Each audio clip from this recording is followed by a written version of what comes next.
하나님의 말씀은 다니엘 1장 8절, 구약성경 1230페이지입니다. 봉독하겠습니다. 다니엘은 뜻을 정하여 왕의 음식과 그가 마시는 포도주로 자기를 더럽히지 아니하리라 하고 자기를 더럽히지 아니하도록 환관장에게 구하니. 아멘. 예, 감사합니다. 특별히 부족한 저를 귀한 강단에 세워주신 담임 목사님 이하 당회원분들과 또 우리 모든 교회 성도님들께 진심으로 다시 한번 감사드리고, 저같이 천한 존재를 주께서 사용하셔서 또 한국 교회와 또 우리 청소년들 또 이렇게 오늘 귀한 우리 평안교회까지 은혜 끼치게 하시는 주님께 다시 한번 감사를 드리기를 원합니다. 저 개인적으로는 우리 평안교회가 굉장히 제가 사모하고 또 마음속에 품고 있던 교회였습니다. 이성택 원로 목사님을 제가 너무 개인적으로 사랑해서 제가 학부 시절에 전 대학교를 29살에 들어갔거든요. 대학교를 29살에 들어가서 학부 시절에 저희 송영걸 목사님이 저희 오셔가지고 이성택 목사님 얘기를 해주셨어요. 그래서 제가 너무 제 마음이 사모가 돼서 실제로 이성택 목사님 댁까지 제가 인사드리러 갔었습니다. 그래서 거기서 청국장 얻어먹고 목회에 대해서 얘기도 듣고 했는데, 또 우리 황 목사님이 또 여기 계신다고 하니까 제 마음이 너무 또 기뻤습니다. 제가 아까 말씀하신 대로 머리 빡빡 깎고 까만 안경 끼고 불량하게 교회 다니던 그런 청년이었는데, 목사님은 한 번도 저한테 그런 얘기는 안 하시고 혼자 십자가 지시고 저한테는 잘하고 있다고 이렇게 칭찬해 주시면서 여기까지 온 줄 믿는데요. 오늘 여러분들이 제 20여 년 전에 저와 같은 우리 청년들 또 청소년들, 어린이, 다음 세대 또 영유아들, 그런 아이들을 사랑의 마음으로 품어주실 때 그런 아이들이 주께서 사용하시는 거룩한 이 땅의 그루터기요 인재들이 될 줄을 믿습니다. 우리 평안교회 지나온 시간들보다 앞으로의 시간들이 더 영광스럽고 찬란하고 주님의 귀한 역사 가운데 귀히 쓰이긴 받으시기를 간절히 축복합니다. 예, 제가 가만히 생각해 봤더니 사람에게 있어서 가장 비싼 것이 무엇일까요? 어떤 사람들은 아마 집이 제일 비싸다 말하는 분도 계실 것 같고, 어떤 사람들은 뭐 자기가 가지고 있는 다른 종류의 가치 있는 물건들이 비싸다고 말씀하실 분도 있는 것 같은데, 집값이 아무리 올라도 절대 이길 수 없는 가장 비싸고 가치 있는 것이 하나 있다면 그것은 바로 자녀일 것입니다. 자녀보다 비싼 것은 존재하지 않습니다. 자녀가 가장 고귀하고 가치 있고 비싸고 아름답고 사랑스럽고 존귀한 것일진데, 특별히 그러한 자녀들을 길러 주님의 자녀로 주님의 일꾼으로 세워가는 우리 교회 학교 우리 교사 선생님들 너무나도 귀한 분이시죠? 예, 너무나도 귀한 줄을 믿습니다. 특별히 이 시간 우리 영유아부 선생님 계십니까? 손 들어서 표해 주시겠습니까? 저는 영유아부. 네, 우리 이분들에게 다시 한번 그래도 격려의 박수를 해주셨으면 좋겠습니다. 교사들 중에 제일 불쌍한 교사를 뽑자면 물론 고통당하고 있는 청소년부라던가, 또 최근에 가장 이슈가 되고 있는 우리 초등학교 학생들, 여학생들 있기 때문에 우리 초등부 유년부도 있을 수 있겠지만, 제일 불쌍한 부서가 이제 미취학 우리 영유아부가 아닐 수 없습니다. 왜 그렇습니까? 스승의 날 때 선물을 애들이 갖다 주던가요? 애들이 전혀 신경을 쓰지 않습니다. 그 아이들에게는 어린이날만 중요할 뿐 스승의 날은 신경도 안 쓰고, 내가 길렀던 아이 지나가다가 야, 잘 지냈어? 그러면 애들이 뭐라고 하죠? 누구세요? 이렇게 말합니다. 살면서 제일 어두운 시간을 함께 보냈음에도 불구하고 교사의 존재 자체도 모르는 그 아이들을 붙잡고 예수님의 사랑으로 가르치고 있으니까 우리 영유아부 참 고생이 많은 것 같습니다. 또 특별히 요즘에는 우리 초등학교 학생 세대가 더 이상 이 중고등부는 큰 문제가 아닙니다. 중고등부는 기본적으로 저의 속된 말을 좀 용서해 주시기 바랍니다. 좀비 세대라고 하기 때문에 일단 기본적으로 반응이 없습니다. 그리고 그 움직임이라던가 이런 모든 부분들에서 거의 죽어 있는 상태. 대신에 먹을 때만 일어나서 그렇게 먹습니다. 그래서 그 아이들을 보면 참 이거 어떻게 감당해야 될지 모르는 그런 좀비 세대가 되었고요. 이제는 이제 좀 말썽을 좀 부린다 하면 우리 초등부 이제 5학년 자매들을 중심으로 해서 큰 문제가 이제 발생합니다. 그 아이들이 말을 얼마나 잘하는지, 그 아이들이 큰 문제 발생하는데, 저희가 이제 1년에 이제 2번씩 큰 캠프를 개최하고 이제 전국에서 이제 선생님들이 모여가지고 같이 제가 교사 세미나를 이렇게 인도를 하는데요. 거기에서 이제 어떤 전도사님이 거의 울면서 우리 교회 청소년부 또 초등부가 문제가 많습니다. 그래서 무슨 문제입니까? 저한테 물어보시더라고요. 다 같이 선생님들 계신데 그때 이제 물어보는 게 우리 아이들이 하나가 안 됩니다. 서로 싸웁니다. 이런 얘기를 많이 하더라고요. 그래서 제가 물어봤어요. 그 아이들의 연령대가 어떻게 됩니까? 초5부터 중1까지입니다. 그러시더라고요. 그럼 그 아이들의 성별이 어떻게 됩니까? 여자애들입니다. 저한테 그러셨습니다. 그래서 제가 그때 이렇게 말씀드렸어요. 그건 주님도 해결 못하실 것 같아요. 기도와 인내로 이겨내시길 바랍니다. 그랬더니 너무 재미있는 게 선생님들이 다 아멘을 했어요. 다 공감을 한다는 거죠. 그래서 요즘에 초등부, 유년부, 초등학교 학생들이 사실은 더 힘드실 수 있는데 너무 고생들이 또 많으십니다. 아까 잠깐 말씀드렸던 우리 청소년부의 문제를 또 짚고 넘어가지 않을 수가 없는데요. 우리 청소년부들은 이제 좀비가 되었습니다. 이 아이들은요, 예배 시간에 기본적으로 반응이 없어요. 대화가 커뮤니케이션이 완전히 이제 불가능한 수준으로 대화가 없고 완전히 죽어 있습니다. 몸에 힘도 없어요. 그러다가 이제 자기들의 먹잇감, 먹을 것이 생기면 그때 그냥 그렇게 말을 하고 또 먹고 또 즐거워하는 그런 세대가 되었습니다. 예배하기 너무 어렵고 참 안타까운 세대인데요. 이러한 문제가 우리 비단 우리 평안교회만 있지는 않고요. 지금 이제 전국적으로 있습니다. 많은 교회들이 이러한 영적 침체를 특별히 다음 세대가 영적 침체를 경험하고 있는 것입니다. 그러면은 우리에겐 소망이 없을까요? 그렇지 않습니다. 우리 다음 세대, 우리 자녀들에게 위대한 소망이 있는 줄을 믿습니다. 저는 여러분들에게 그 소망을 전하고자 오늘 이 자리에 섰습니다. 제가 여러분에게 들려드릴 이야기는 바로 다니엘 이야기입니다. 다니엘의 시대는 어떠한 시대였을까요? 우리 말씀을 한 구절 같이 읽었으면 좋겠습니다. 다니엘의 시대는 보이지 않는 하나님의 나라의 시대였습니다. 제가 준비한 PPT가 있거든요. 한번 띄워주시면 좋겠습니다. 예, 그 다음 장을 보여주시면 좋겠어요. 네, 넘겨주시고, 네, 넘겨주세요. 네.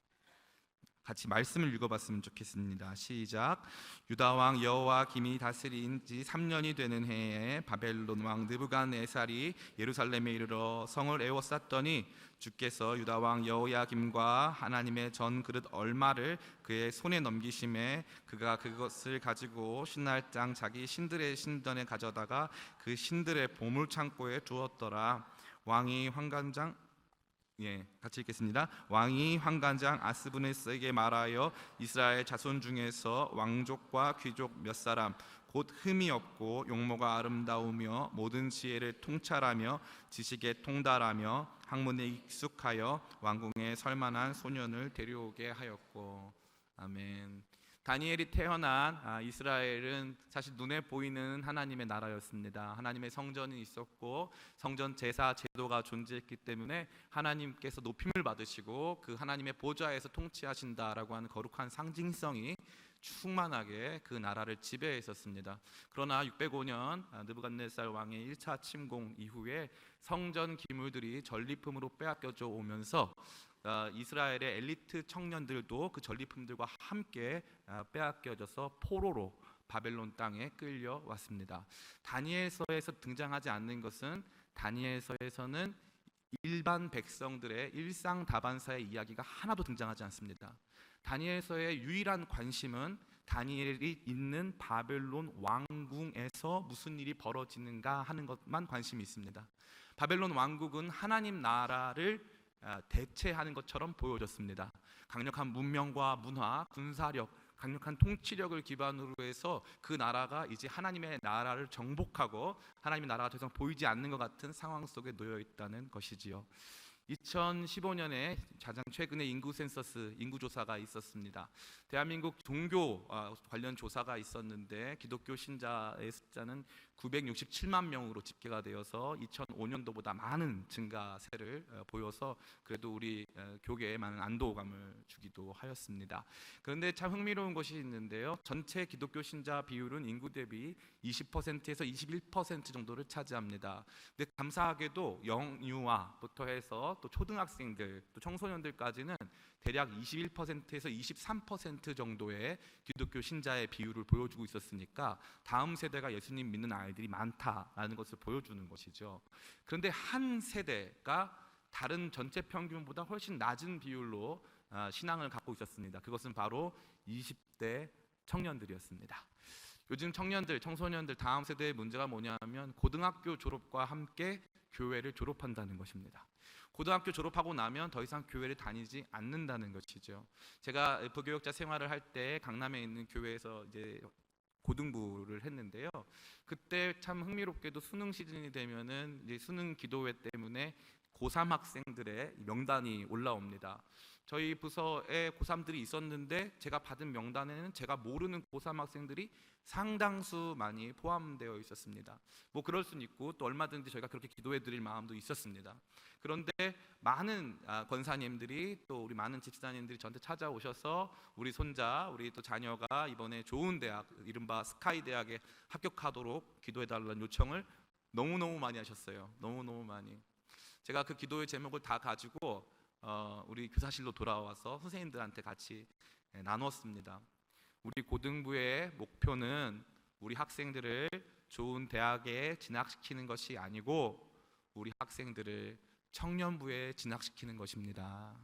지금 이름이 올라와 있는 이 청소년들, 교회에 이름은 올려두었지만 출석하지 않는 이들이 좋은 대학에 가기보다 청년부에 진학하도록 우리 같이 기도하십시다. 제가 기도한 적이 있어요. 그만큼 안타깝게 많은 믿음의 자녀들이 영아부, 유치부, 유년부, 초등부, 중등부, 고등부를 교회에서 다 보냈지만 교회 출석하지 않고 청년의 시간대에는 무려 5% 가까운 숫자가 다 교회를 떠나서 더 이상 신앙생활하지 않는 모습이 우리가 살고 있는 시대입니다. 하나님의 나라가 보이지 않는 시대, 바벨론에 다 끌려간 것만 같은 시대. 우리 청년들이 만나는 세상은 딱 그런 것입니다. 어릴 때는 교회 가가지고 하나님 살아계시고 예배하고 선생님 말씀 듣고 전도사님 목사님 말씀 들으면서 신앙생활을 했는데 시간이 지나서 세상에 나가보니까 세상 문화 문명이 훨씬 찬란하고 우리는 거기에서 아무것도 아닌 것 같아 보여서 우리가 믿는 하나님은 어디 계신가, 우리가 있다고 믿는 하나님의 나라가 어디에 있는가를 깊이 고민하며 혼자서 씨름해야 하는 그러한 외로운 장소, 바벨론의 왕궁 한 중심에 우리 믿음의 청년들이, 청소년들이, 우리 다음 세대가 거기서 신음하고 있었다는 것입니다. 이러한 시대적 자각이 우리 평안교회에 넘치길 원하고 우리 청소년들, 우리 다음 세대 어린이들, 청년들을 여러분들이 좀 사랑해 주셨으면 좋겠습니다. 그렇게 사랑해 주실 거죠? 아멘. 네, 그렇게 사랑해 주시면서 그들을 이 바벨론 땅에서 하나님 나라 백성으로, 하나님 나라 시민으로 살 수 있도록 끝까지 권면해 주시고 포기하지 않게 되기를 간절히 바랍니다. 특별히 여기서 바벨론 지역에서 만난 도전은 정체성의 도전이었습니다. 그들이 어떠한 존재인가를 잊어버리고 이제는 세계 대제국 바벨론의 일원이 되어서 바벨론의 가치관, 바벨론이 가지고 있는 역사적 인식과 이해 속에 세상을 다스리고 통치하는 위대한 인물이 되어라 라고 말하면서 이들을 다른 정체성의 사람으로 키워주고 있었습니다. 정체성을 구성하는 것은 총 3가지라 할 수 있습니다. 첫 번째는 교육입니다. 그래서 보니까 다니엘과 친구들에게 바벨론 갈대아 사람들의 학문과 문화 언어를 공부하게 했다고 되어 있습니다. 오늘날 우리 한국 사회도 마찬가지입니다. 교과서 관련 분쟁, 제가 나이가 아주 많지는 않지만 저 어렸을 때만 하더라도 교과서와 관련된 분쟁이 있다는 것을 들어본 적이 없었습니다. 그러나 우리가 갈등을 경험하고 각자 다른 세계관을 가지고 있는 사람들이 조금씩 자기 목소리가 커지다 보니까 우리 다음 세대는 그 중간에 끼어서 이 교과서마저도 하나된 목소리를 들을 수가 없는 시대 속에 놓여진 것이죠. 과연 인간은 어떤 존재인가, 동성애가 옳은지 그른지. 우리 청소년들 보면요, 가끔 동성애 그거 나쁘지 않은 건데요, 그거 상관없잖아요 하는 교회 다니는 친구들도 상당히 많이 있습니다. 왜 그럴까요? 교육 때문입니다. 교육이 무너졌기 때문에, 참다웠고 바른 가치관을 교육에서 제공하지 못하고 있기 때문에 우리 청소년들이 바벨론적 가치를 가진, 하나님 나라 가치가 아닌 바벨론 가치를 가진 교육 속에 매몰되어 있는 것입니다. 두 번째는 문화입니다. 정체성을 바꾸기 위해 바벨론 사람들은 바벨론의 음식을 그 이스라엘 엘리트 청년들에게 제공해 주었습니다. 그냥 음식 준 거 아니고 맛있는 음식 줬던 것 같아요. 왕궁에서 있는 음식 주고 왕이 먹는 포도주 마시게 하면서 거기에서 귀한 대접을 가지고 키워줬어요. 그래서 단순히 억압받는 포로로서 이스라엘 백성이 아니라 우리 바벨론의 식민지가 됐다는 것, 바벨론 공동체의 일원이 됐다는 건 좋은 일이고 재미있는 일이고 신나는 일이라는 사실을 가르쳐주고 있는 것입니다. 우리 교회에도 마찬가지예요. 어렸을 때 교회 안에서, 교회 문화 안에서 자랐는데 세상 나가 보니까 세상 문화가 너무 좋은 거죠. 한동안 교회 안 나오는 친구가 있었어요. 가가지고 제가 그 자매인데 그 자매 친구한테 가서 얘기했어요. 야, 걔 좀 교회 나오라 그래. 좀 전도를 다시 한번 해봐. 그랬더니 그 친구가 저한테 하는 말이 있어요. 목사님, 걔 당분간 안 돌아올 거예요. 그래서 왜? 그랬더니 그 친구가 이렇게 말했어요. 세상이 너무 재밌대요. 너무 신난대요. 너무 신나가지고 클럽 다니고 뭐 이렇게 사람 만나는 걸 너무너무 재밌어 한다고 하더라고요. 우리 아이들이 지금 그 문화에 속해 있습니다. 교회에서 우리 학생들이, 우리 다음 세대 어린이들이 보내는 시간은 일주일에 몇 시간 정도 될까요? 아마 많으면 2시간 될까요? 3시간 될까요? 예. 세상에서 몇 시간 보낼까요? 나머지 전체 시간을 다 세상에서 보내죠. 사실 교회 나와 있을 때도 여러 가지 SNS, 또 여러 가지 인터넷을 통해서 우리 학생들은, 우리 다음 세대들은 엄밀히 말해서 교회 안에서도 바벨론을 누리고 있습니다. 그러니까 우리 학생들은 학교 교육에서 바벨론화되고 여러 가지 문화 속에서 바벨론화되고 있었다는 것입니다. 가장 결정적으로 그들의 정체성을 바꿨던 것은 바로 그들의 이름이었습니다. 그들은 이름이 바뀌어졌습니다. 마치 우리나라 일제시대 때 창씨 개명한 것처럼 우리의 이름을 바꾸기 시작했습니다. 사람은 이름이 참 중요해요. 성경은 보니까 이름에 대해서 많은 관심이 있습니다. 하나님께서 아브라함을 아브라함이라고 부르시고, 사레를 사라라 부르시고, 야곱을 이스라엘이라고 부르시고, 예수님께서 내가 너를 장차 개발하리라 말씀하셨던 것처럼 이름을 바꾸시는 일들이 종종 일어나고 있었습니다. 그러한 가운데 다니엘은 그들 중에서 그 이름 변화를 경험했습니다. 이름이 바뀌었다는 것은 그 국가, 그 문화, 그 시대의 가치관을 투사받는다는 것을 의미하는 것입니다. 다시 말해서, 야, 너는 S대 나온 사람이야. 나는 이대 나온 여자야. 너는 공부를 잘해. 너네 집은 돈이 많아. 넌 누구의 아들이야. 이러한 방식으로 불리워진다는 것이죠. 너는 하나님의 사람이야. 하나님께서 너를 통해서 위대한 일을 하실 거야 라고 하는, 우리가 가져야 할 하나님 나라 백성 자녀의 정체성보다 세상이 우리에게 주는 우리의 소득과 우리의 계층, 우리의 학문적 깊이에 따른 그러한 이름들이 우리 학생들을, 우리 다음 세대를 완전히 지배하고 있다는 것입니다. 그 정체성이 통째로 흔들리고 있는 위기를 경험하게 했다는 것이죠. 그럼 이때 다니엘은 어떻게 했을까요? 우리 다음 세대가 여러분 어떻게 하길 바라십니까? 우리 다음 화면 같이 보겠습니다. 따라해 볼까요? 거룩한 결단. 예, 거룩한 결단이 너무나도 중요합니다. 오늘 읽은 말씀인데요. 다니엘은 뜻을 정하여 왕의 음식과 그가 마시는 포도주로 자기를 더럽히지 아니하리라 하고, 자기를 더럽히지 아니하도록 환관장에게 구하니 하나님이 다니엘로 하여금 환관장에게 은혜와 긍휼을 얻게 하신지라. 여기 보니까 다니엘이 뜻을 정했다고 되어 있는데 히브리어 원문에는 다니엘이 뜻을 정했다라는 표현이 등장하지 않습니다. 그러면 이 말은 무슨 뜻일까요? 이 앞에 보면요, 이 환관장이 그들에게 이름을 두었다 돼 있어요. 그들 위에 이름을 두었다. 다니엘은 벨드사살이라고 이름을 두었다 되어 있는데, 다니엘은 정반대로 자기의 심장 위에 다음의 내용을 두었다. 세상은 우리에게 이름을 붙이는데 다니엘 혼자 결단을 한 거예요. 내 심장 위에 무엇을 두었어요? 나는 하나님 나라 백성이야. 나는 하나님의 사람이야.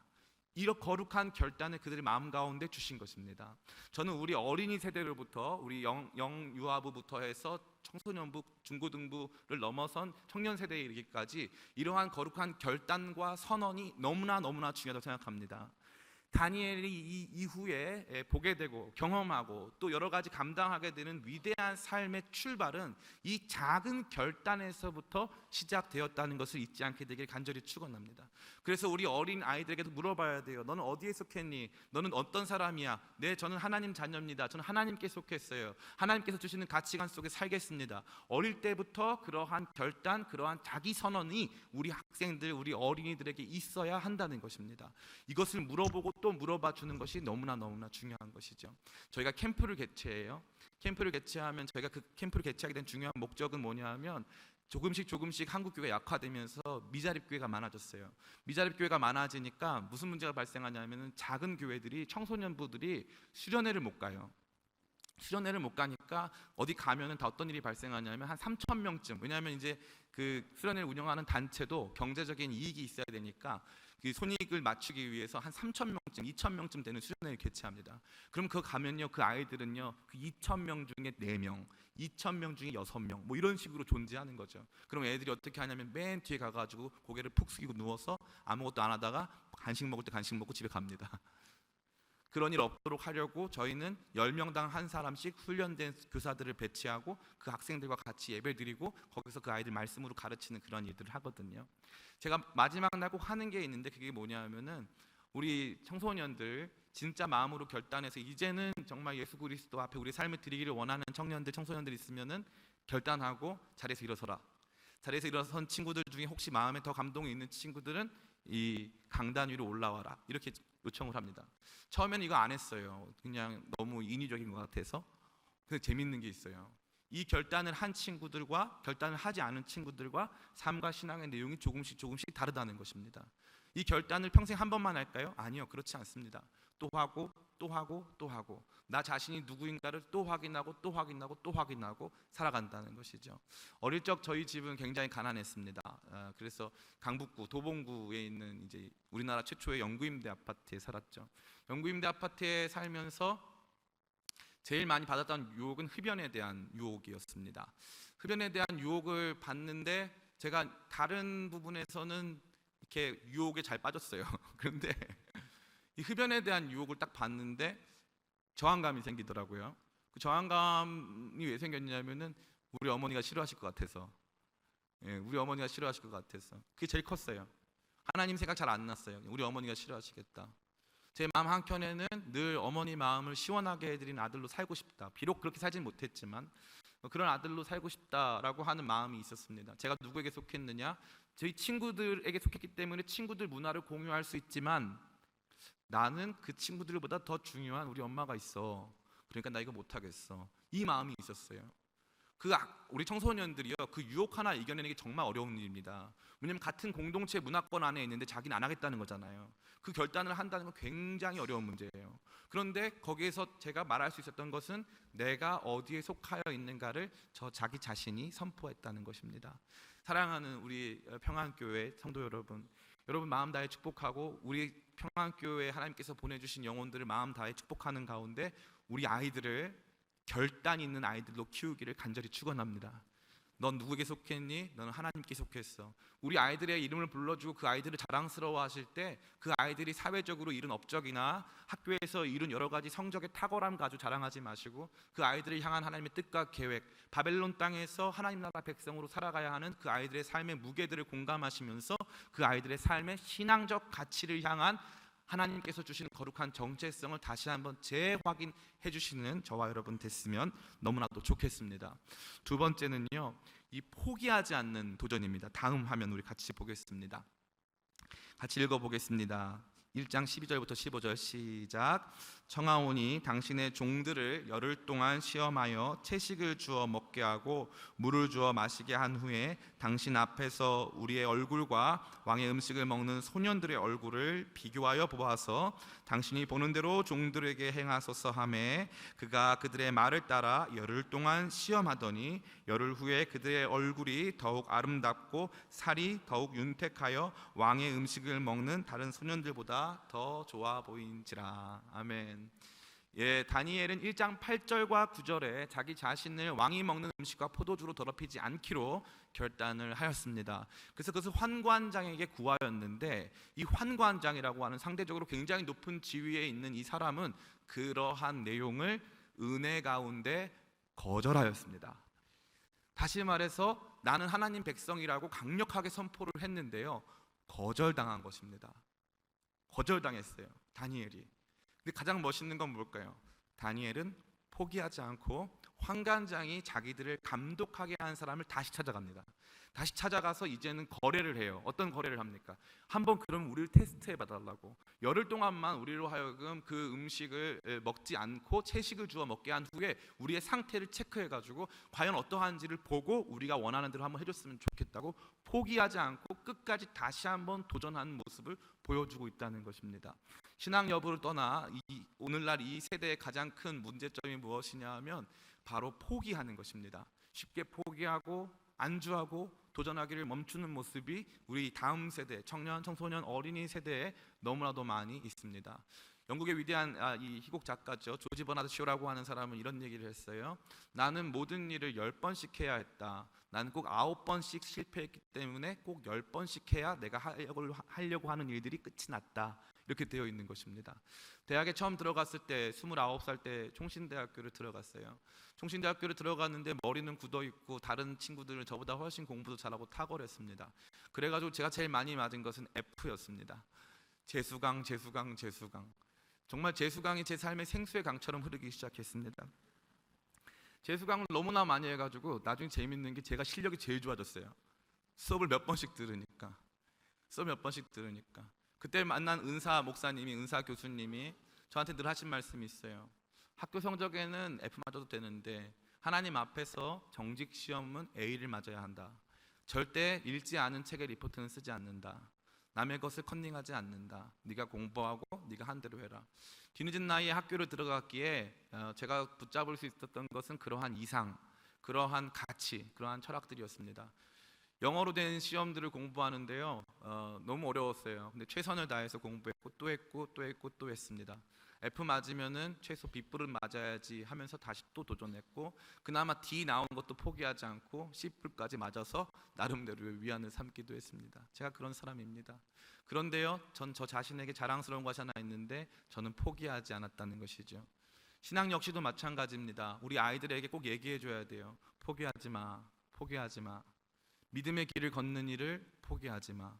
우리 보면 믿음의 선배님들 중에 젊었을 때는 굉장히 좋은 영적 도전을 보여주다가 나중에는 이렇게 좀 안 좋은 모습을 보여주는 목사님들이 계세요. 신학교에 가면은 이제 저희끼리들 하는 말은 저 목사님이 괴물됐다, 저 목사님 괴물됐다 이런 말 많이 하거든요. 왜 괴물될까요? 포기해서 그래요. 믿음으로 사는 일을 포기하니까. 믿음으로 더 좁은 길을 걸어가는 길을 포기하고 안주하고 그냥 바벨론처럼 살기 시작하면 끝나는 것입니다. 다니엘은 어린 나이지만 포기하지 않았습니다. 저는 우리 평안교회의 다음 세대 아이들이 귀한 믿음의 길을, 믿음의 위대한 여정을 포기하지 않게 되길 간절히 축원합니다.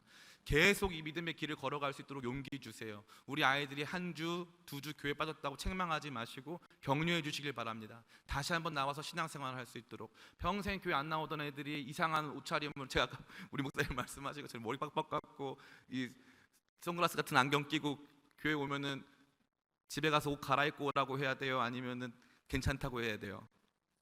아멘. 괜찮다고 해주셔야 돼요. 괜찮다고.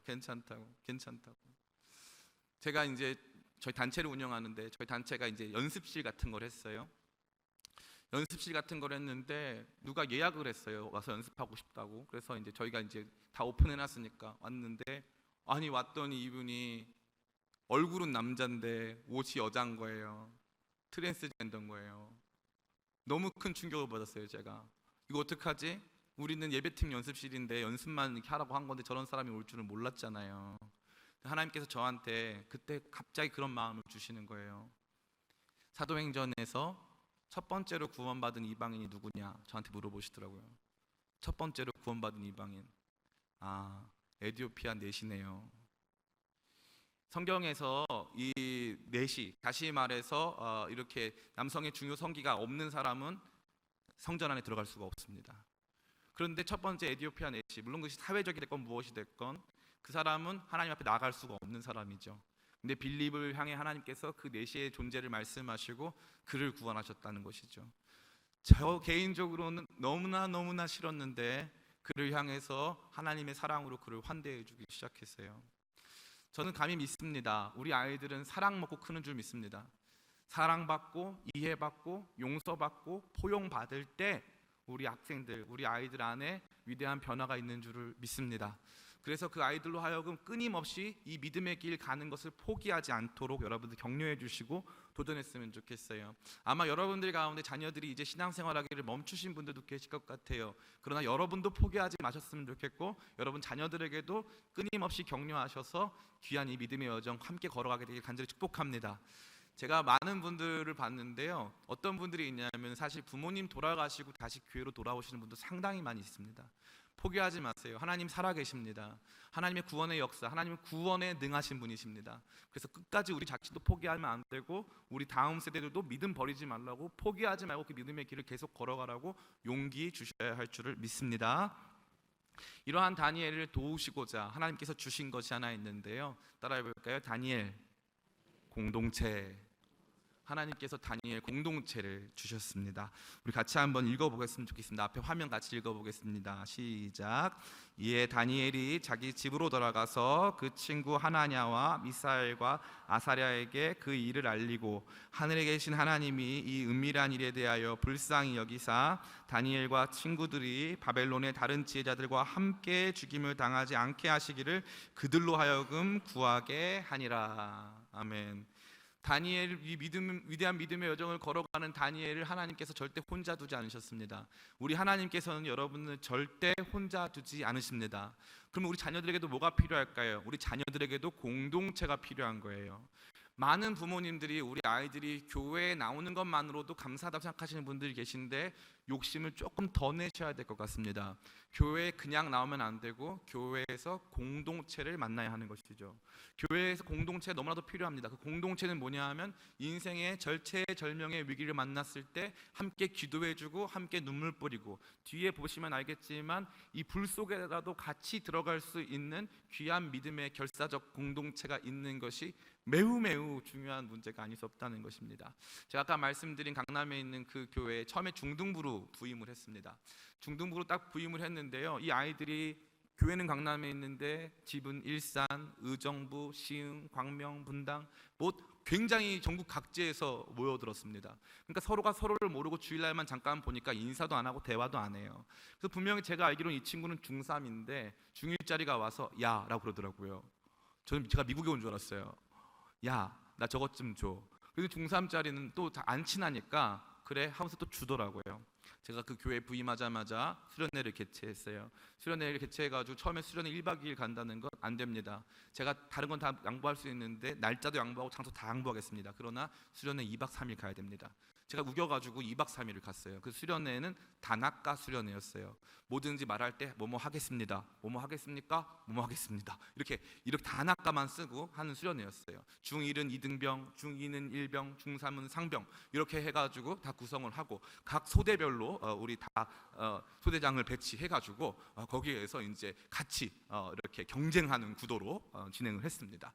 그러면 소대장은 소대원을 챙겨야 되고 소대원들은 소대원 말에 다 순종해야 돼요. 그러면 점수를 줘가지고 저희가 막 상품도 주고 막 이런 걸 했어요. 애들이 뭐 단학가를 언제 해봤어요? 그러니까 선생님 지금 배고픕니다 이렇게 말해야 되는데 선생님 지금 배고프다 막 이렇게 말해요.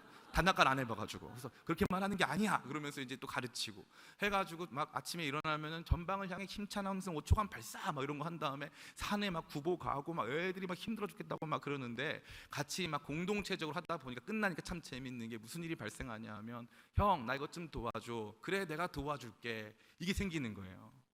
형 나 이것 좀 도와줘. 형 이거 우리 이렇게 하면 어떨까? 그럼 내가 이거 도와줄게. 그런 일이 발생하면서 서로 하나가 되는 거예요. 애들이 재밌는 게 뭔지 아세요? 예배 끝났는데 집에를 안 가요. 예배 끝나고 목사님 전도사님 저희 떡볶이 사주세요. 목사님 전도사님 저희 어디 가고 싶어요. 하나씩 아이들 안에서 얘기가 나오기 시작하는 거죠. 그러다가 이 모든 일들이 고등부 때 열매를 맺기 시작했습니다. 고등부 수련회를 갔는데요, 거기에 우리 교회 안 다니는 한 아이가 왔어요. 천주교 신자인데 이 친구가 놀러 우리 교회 수련회 온 거예요.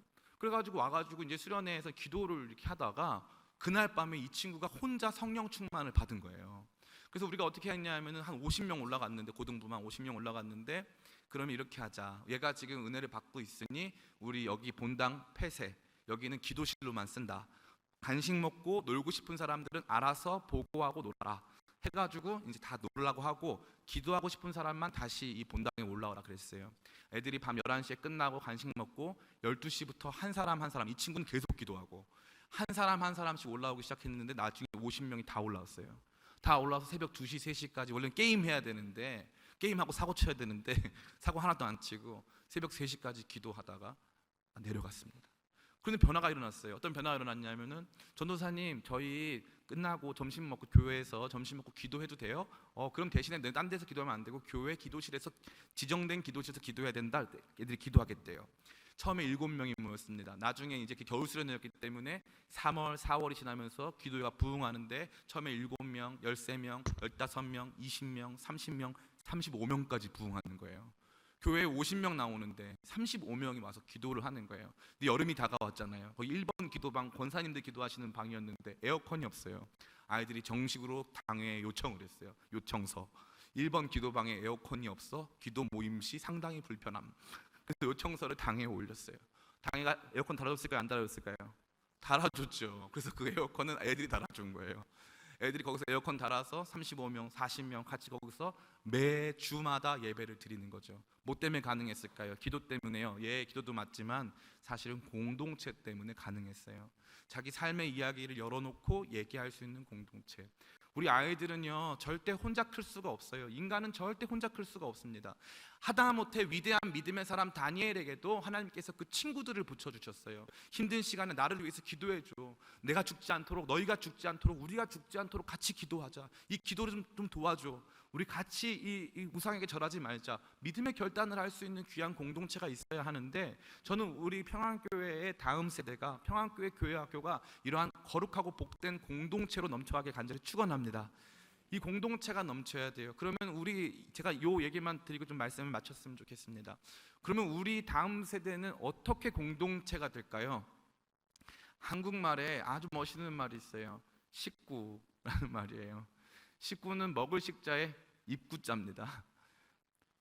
피가 섞였건 안 섞였건, 인종이 무엇이건, 외국인이건 내국인이건, 남자건 여자건, 종이건 주인이건 같이 밥 먹으면 식구다. 같이 밥 먹으면. 그래서 우리 아이들에게는 같이 밥 먹는 시간, 같이 간식 먹는 시간이 너무나도 필요한 것입니다. 많은 분들이 이 교회학교 문제를 영적으로만 접근하는 부분이 있는데, 사람은 절대 영적으로만 되어 있지 않습니다. 인간은 전인격적으로 되어 있는 것입니다. 여러분 생각해 보십시오. 여름에 에어컨이 없이 실내 온도가 50도가 넘어가면 예배가 은혜가 돼요, 안 돼요? 안 되지요. 실내 온도가 50도 넘으면 예배가 안 됩니다. 겨울에 영하 20도 내려가면 예배 하나도 안 됩니다. 정신으로 극복하는데도 한계가 있어요. 안 됩니다. 배가 고프면 예배가 됩니까? 안 됩니까? 안 돼요. 사람은 먼저 이 육체적인 부분 안에서 서로 풀어줘야 돼요. 그 다음에 감정적인 것. 내가 굉장히 미워하고 싫어하는 내 원수와 같은 사람 여기 앉아 있어요. 예배가 잘 될까요? 안 될까요? 잘 안 됩니다. 그러니까 감정적인 부분, 육체적이고 신체적인 모든 조건들이 하나씩 풀려야지 거기서 예배도 되고 교육도 받고 공동체도 이룰 수 있다는 것이죠. 제가 그 교회에서 이제 그 교회도 80년이 넘은 교회인데, 처음에 가가지고 이제 주일날 선생님들이 제가 하자고 한 건 아니고 선생님들이 이제 애들 피자 먹이자 그래가지고 이제 피자 축제를 했어요. 주일날 피자 축제를 하고 났는데 선임 장로님, 서기 장로님이 오셔서 지금 행사를 하나 봅니다. 그래서 제가 지금 행사 중인데 우리 학생들이 너무 좋아하네요. 이렇게 말씀을 드렸어요. 그랬더니 그 시간부로 임시 당회를 소집하셨어요. 그래서 이요한 전도사 7위 해야 된다. 왜냐하면 주일에 대대적인 매식행위를 했다. 주일에 매식행위를 가정이나 개인적으로는 할 수 있지만 교회에서 부서가 집단적으로 저렇게 매식행위를 해서는 안 된다. 저는 두려웠을까요? 안 두려웠을까요? 조심스러운 말씀인데 하나 안 두려웠어요. 그냥 뭐 그만두라면 그만두지 뭐까짓 거 하나 안 두려웠어요. 학생들은 먹어야 돼요. 그래서 제가 생각했어요. 그러면 우리가 가서 피자를 다 화덕에다 구워올까요? 그럴 수는 없지 않습니까? 먹어야죠. 먹여야 됩니다. 그리고 나서 이제 제가 생각한 방법이 말씀 먹고 밥 먹고 시간이에요. 예배가 주기도문 혹은 축도로 다 마치면 뒤에서 선생님들이 구루마로 가스 버너 위에다가 물을 쫙 끓이면서 들어옵니다. 애들이 막 박수를 쳐요. 박수를 막 친 다음에 이제 반별로 오늘 설교 말씀 퀴즈를 막 내가지고 맞추면은 계란도 주고 오뎅도 주고 김치도 주고 스프도 주고 면도 주고, 어디는 끓는 물만 있고 어디는 막 다 있고 막 이러니까 서로 막 경쟁심도 생기고 막 나는 왜 말씀을 안 들었을까? 야 네가 좀 열심히 하지 그랬냐? 막 이래요. 그러면은 이제 좀 이렇게 걱정이 많으신 우리 여자 선생님들은 전도사님 그래도 애들이 못 먹으면 안 되잖아요. 걱정하실 필요가 하나 없습니다. 그 사람은요 다 알아서 먹고 살아요. 거래가 일어나기 시작합니다. 야 우리가 계란 하나 줄 테니까 스프를 내놔. 야 우리가 오뎅 줄 테니까 김치 좀 줘 하면서요 대대적인 경제적 순환이 일어나기 시작해요. 내수 경제가 폭발적으로 막 발전하기 시작하면서 흥미로운 것은 다 잘 먹습니다. 다 다 잘 먹고 먹을 때 입이 열리면서 서로 재밌다 어쩌다 그러면 다음 주에 애들이 2배쯤 많이 와요. 먹이면 됩니다. 우리 중학교 여자애들은 분식을 많이 먹고 고등학교 남자애들은 고기를 많이 먹습니다. 중학교 여자애들은 떡볶이 같은 걸 얼마나 잘 먹냐 하면은 국대 떡볶이를 국가 떡볶이처럼 먹고 조수 떡볶이를 조수처럼 먹습니다. 엄청나게 많이 먹습니다. 그 아이들 보통 아이들이 아니에요. 엄청나게 많이 먹습니다. 그 아이들 어떻게 해야 돼요? 먹여야죠. 저희 교회 부교역자들, 제가 교회 개척한 지가 이제 4년이 됐거든요. 근데 하나님 감사하게도 저희 교회 부흥을 주셔서 한 150명 정도 되는 이제 성도님들이 모이십니다. 저희 교회 부교역자가 저 빼고 이제 3명이 더 있는데 아침마다 만나서 이제 나누는 건 뭐냐하면 너희가 예수님께서 제자들에게 말씀하셨는데 너희가 먹을 것을 주어라. 너희가 먹을 것을 주어라. 목회자는 먹을 것 주면 실패하지 않습니다. 목회자는 먹을 거 주면 실패하지 않아요. 여기 황 목사님 제가 지금도 기억나는 게 제가 그 20살 머리 빡빡 깎고 불량한 청년으로 살아갈 때 야 우리 집에 와서 라면 먹어. 우리 집에 와서 라면 먹어. 집에 가면 진짜 라면만 주셨어요. 잊을 수가 없어요. 근데 너무 많이 가니까 뭐 한두 명이 가야죠. 엄청나게 많은 인원들이 맨날 가니까 누가 갔는지도 모르실 거예요. 그 수많은 인원들이 가니까 라면 주시는데 라면 먹고 제가 목사 된 거예요. 예. 여러분들이 그렇게 우리 다음 세대를 향해서 영적이고 뭐 위대한 일이 너무 좋지만 그 아이들에게 믿음의 정체성을 주고 거룩한 결단을 향해 포기하지 않는 삶을 주면서 거기서 공동체만 만들어줄 수 있다면 우리 다음 세대 아이들이 서로가 서로의 이름을 부르면서 우리가 이 교회에 속했고 하나님 나라에 속하였음을 늘 확인하고 바벨론 세상 문화를 이겨낼 수 있는 거룩한 역동성, 공동체성, 정체성을 확립할 수만 있다면 하나님의 나라는 그 아이들로 말미암아 다시 한번 이 땅 가운데 우리 평안교회 가운데 크게 흥왕할 줄을 믿습니다. 저는 여러분들 안에 그러한 비전이 새로워지길 간절히 원합니다. 저 정말 이 말씀 드리고 싶어요. 당진에 가면 동일교회라고 하는 교회가 있습니다. 충남 당진에 있는 교회인데 청소년부, 어린이부 합치면 1,500명이 모여요. 당진에서 하는데 처음에 거기가 이 밭 있는 이 시골 농가에서 시작한 교회입니다. 지금은 당진 시내에 선교센터 또 그 다음에 다음 세대 선교하는 여러 가지 교육 시설을 만들어고 학교도 운영합니다. 뭐 했을까요? 거기 당진에 가봤더니 그 목사님 처음 부임했더니요 부모가 이혼해가지고 할머니 할아버지한테 버림받은 아이들이 그렇게 많더래요.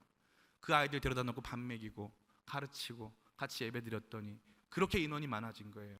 우리 아이들 여러분 사랑해 주시고 밥 먹여 주시고 하나님 나라 정체성, 하나님 나라 이름으로 불러주세요. 세상에서 부르는 벨드사살 아니고 그 땅의 가치관 아니고 너 다니엘이야, 너는 미사엘이야, 너는 하나님의 사람이야 이름 불러주시고 포기하지 말라고 격려해 주시고 공동체로 묶어주시고 그 가운데서 우리 아이들 안에 계속적으로 이 정체성을 주실 수 있다면 저는 정말 믿는 게 10년 뒤 20년 뒤에 교회의 판도가 바뀌어질 줄 믿습니다. 저는 그러한 마음을 가지고 사역을 하고 있어요. 그래서 많은 청년들이 저희 함께하는 이 단체에 모여들기 시작하고 저희 캠프 팀장은 서울대 경영학과 학생이에요.